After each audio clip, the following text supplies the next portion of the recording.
जिस तरह के नंबर्स के साथ हम यहाँ पर काम कर रहे हैं, हम जानते हैं कि डिमांड सप्लाई मिसमैच है, ओवर कैपेसिटी है यहाँ पर और कंजम्पशन ऑलमोस्ट आधी है। लेकिन इससे भी बड़ा है कि यहाँ पर कंसर्न है वो ये है कि कंज्यूमर को यहाँ पर किस तरह का नैरेटिव अब यहाँ पर सेट किया जाना चाहिए। इस पर आज यहाँ पर होगी चर्चा। लेकिन विजय नारायण जी, पहले आपसे बात कर लेते हैं। और रिसेंटली आप क्लियरली सेलिब्रेट भी कर रहे हैं 150 करोड़ फाइनेंशियल असिस्टेंस जो यहाँ पर पीएम जीवन योजना के तहत पे आई है। आपका जो प्रपोज सस्टेनेबल एविएशन प्रोग्राम है, यहाँ पर क्या डिटेल्स हैं, क्या कुछ अचीव करने की एक्सपेक्टेशन है, और एग्जैक्टली सैफ का जो प्रोग्रेस है इंडियन मार्केट्स में उसे कैसे देखते हैं? जी थैंक यू सो मच। आप हमें मौका दिया आपके शो में आने के लिए। एसएएफ एक बहुत ही बड़ा अपॉर्चुनिटी है जो ओवर कैपेसिटी इथेनॉल की है या फ्यूल शॉर्टेज है एविएशन फ्यूल टरबाइन का, या ईटीएफ का जो प्राइस अभी बढ़ चुका है because of the middle Eastern crisis. ये सबको सॉल्व करने के लिए एक बहुत अच्छा अपॉर्चुनिटी है सस्टेनेबल एविएशन फ्यूल।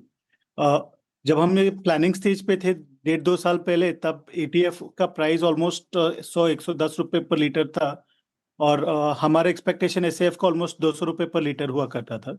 बट आज के दिन में कन्वेंशनल एटीएफ का प्राइस ही लगभग 225 से 250 रुपये का हो चुका है। तो SAF is proving to be much cheaper. तो अपॉर्चुनिटी हमें इथेनॉल इंडस्ट्री के लिए SAF is a big opportunity, और हम बहुत ही एक्साइटेड है क्योंकि अभी जो उसको फोकस मिलना चाहिए था, एटलीस्ट अब जाके उसको मिल रहा है फोकस। वेल एब्सोल्युटली, अपॉर्चुनिटीज काफ़ी सारी हैं, सरकार की तरफ से काफ़ी मेजर्स भी हैं, और जैसे हमने देखा है ऑफिशियल इन फाइनेंशियल असिस्टेंस भी यहाँ पर आती हुई नजर आई है। लेकिन ऑन ग्राउंड इम्प्लीमेंटेशन एक चीज़ है जिसके बारे में भी आज यहाँ पर हम चर्चा करना चाहते हैं। तो विजय जी, आपसे ही पहला सवाल इसके ऊपर भी है। आप सीबीजी में एथेनॉल पे, एसएएफ पे आपने ये भी कहा है एक इंटरेक्शन में कि आप डिस्पेंसिंग सेंटर स्टेशंस भी यहाँ पर अपने हिसाब से यहाँ पर खोलेंगे। तो क्या प्लान है आने वाले 3 सालों का ट्रूऑल्ट में? जी बिल्कुल। TruAlt is a dedicated biofuels platform.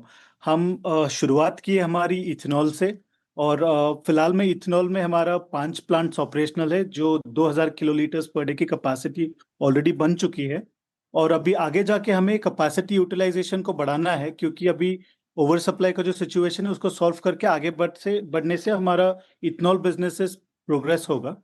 Second vertical हमारा कंप्रेस्ड बायोगैस का है, और यहाँ पर भी हम one of the first companies to set up CBG plants थे, और 2021 में हमारा फर्स्ट सीबीजी प्लांट कमीशन हुआ।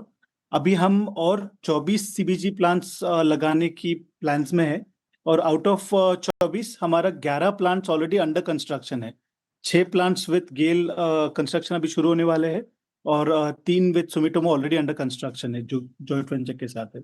तो सेकेंड वर्टिकल सीबीजी में 1 प्लांट ऑलरेडी इन ऑपरेशन है, 11 प्लांट्स अंडर कंस्ट्रक्शन, और लगभग और 11 प्लांट्स हमारा expected to start construction in the next 8 to 10 months है। अगले 2 साल के अंदर हमारे 24 सीबीजी प्लांट्स का टारगेट है। और एविएशन फ्यूल बिजनेस में मैम अपना टारगेट ये रहा है कि FY28 के मिड FY28 तक हमारा प्लांट कंस्ट्रक्ट हो जाना चाहिए, कमीशन हो जाना चाहिए, और FY29 से रेवेन्यूज हमें देखने को मिलना चाहिए।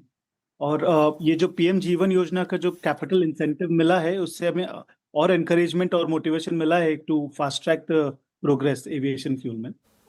और फोर्थ वर्टिकल फ्यूल रिटेल का लगभग हमारा एक 7 आउटलेट्स ऑपरेशनल है। अभी टारगेट ये है कि कम से कम 100 आउटलेट्स हम फ्लेक्स फ्यूल का ऑपरेशनलाइज कर दे जहाँ पेट्रोल और डीजल भी मिले कंज्यूमर्स को। वो we are taking it a little slow क्योंकि Middle Eastern crisis price sensitivity भी बढ़ चुका है।